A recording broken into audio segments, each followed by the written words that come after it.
What's up guys, how you doing? Welcome to AFC Game by Game. This is my preview for Arsenal versus Tottenham this Sunday, the North London derby, a game that I'm pretty sure we've all been counting down the days for, coming unseasonably early this year. So I'm really looking forward to it, and it's great to get this game underway so early on in the season, and it's the perfect opportunity to play Spurs in my opinion. Having just lost 3-1 at Anfield at the weekend, we've got a great chance to bounce back and take a lot of positives from that game against Liverpool and action them in this game against Spurs. I think there was a lot of good talking points coming out of the game against Liverpool. Yes, we lost, and yes, 3-1 isn't the most flattering scoreline from our point of view, but Nicola Pepe was one of the big positives from that game, and I think it goes without saying that we all want to see Aubameyang, Lacazette and Pepe start this match against Spurs. I really want to see a tenacious and intense start from Arsenal in this match, especially when we're coming up against the Tottenham Hotspur side that have just lost at home 1-0 to Newcastle. I know that on the face of the North London derby, you can't really take into account previous fixtures and results because on the day it is such an intense game. I mean, a red card could happen in the first 5-10 minutes and this whole preview could be null and void. We don't know what's going to happen. It could be a very, very, very cagey affair, but it's a game that's based on form, we have a good chance going into it. Spurs, of course, despite that shock loss at home to Newcastle, were starting the season pretty strongly. They got that 3-1 win at home against Aston Villa. Then they went away to Manchester City and got a 2-2 draw, despite being absolutely dominated in that game. But it does say a lot that they still went there and managed to come out of that game with a point, rather fortunately. But I'm not going to take anything away from them. If we went to City and got a 2-2 draw in the way they did, I certainly wouldn't be complaining. So they started the season positively, and then that result against Newcastle, I think, just unearthed some of the problems that they've got in their current squads. They do seem to, I don't think they look as strong as they did last season. Of course, it's very, very early to be making these kind of statements, and we are coming up against Champions League finalists. As much as I hate to say that, but let's be realistic. They got to the Champions League final for a reason, and I think it's going to be a tough game no matter what squad they put out. They are rumoured to be without Ndombele, which would be a massive, massive bonus for us because I think he looks very good in their game against Aston Villa. He does look like a player that really would bully us potentially in the midfield, especially if we were to start with a midfield two of Guendouzi and Willock. So I'm relieved that he could potentially be out of this game, but I do still think even if he was to start, we've got the players in midfield that are capable of battling against someone of his quality. So I'm not too worried about that, and I think Spurs, given that they were renowned for having such a strong defence in recent years, I think that defence is starting to become a little bit undone. Alderweireld isn't quite the player I think he once was. Jan Vertonghen doesn't really seem to feature as heavily for Spurs as he once did. I do think this is certainly a Spurs defence that can be got at. Of course, our defence can be as well, that goes without saying. But I think they're not looking quite as strong as they were. The chemistry isn't quite as good as it was last season. So I think we've got a very good opportunity to win this game and win it well. I don't want to take anything for granted, but I do think we've got to be realistic and we should be winning this game. I think we've got to win this game following what happens at Anfield to get 9 points from our opening possible 12 going into the international break. I'd be very, very happy with that given the fixtures we've had. And then after that, I know we've got Man United coming up, but I definitely think we can get a result there. And I mean, we've got some very winnable fixtures coming up after the international break. So it's imperative that we win this one, we win the big one, and then we can have a 2-week breather in a strong position, you would hope.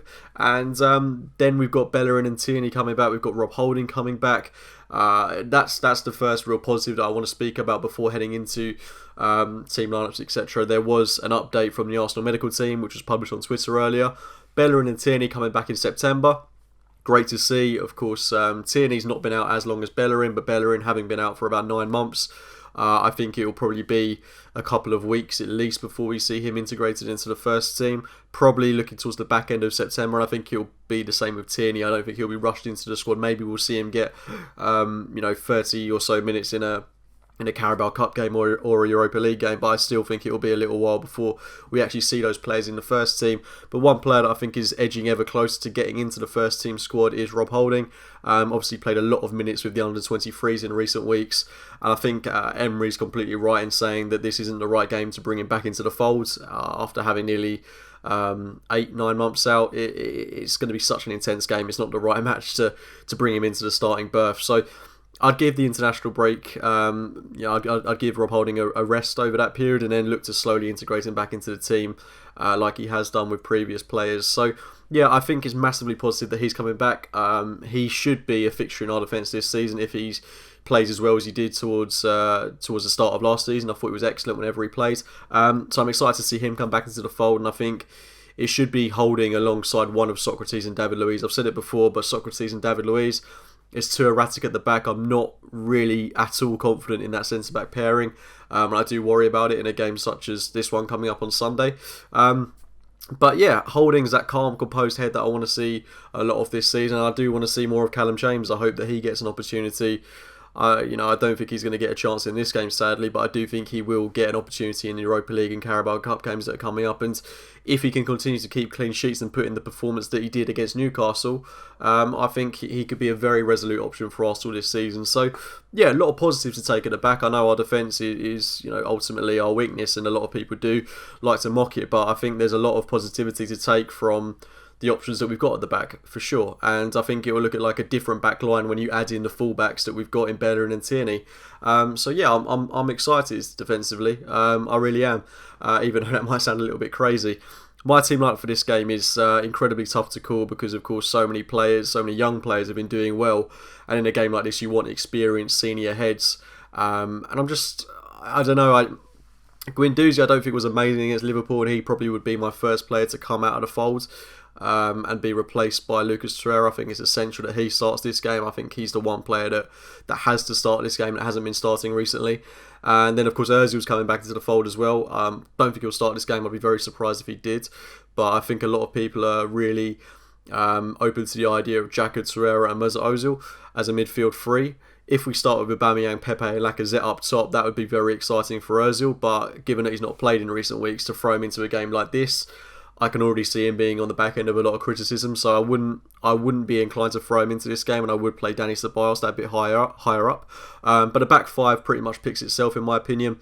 You're going to go Leno in goal, Maitland-Niles at right back, David Luiz and Socrates at centre back, which will be interesting in this game. And at left back, I suppose that's where things get a bit interesting. Emery has confirmed that there's a possibility that Monreal could leave, and I think that's going to happen, him leaving to Real Sociedad.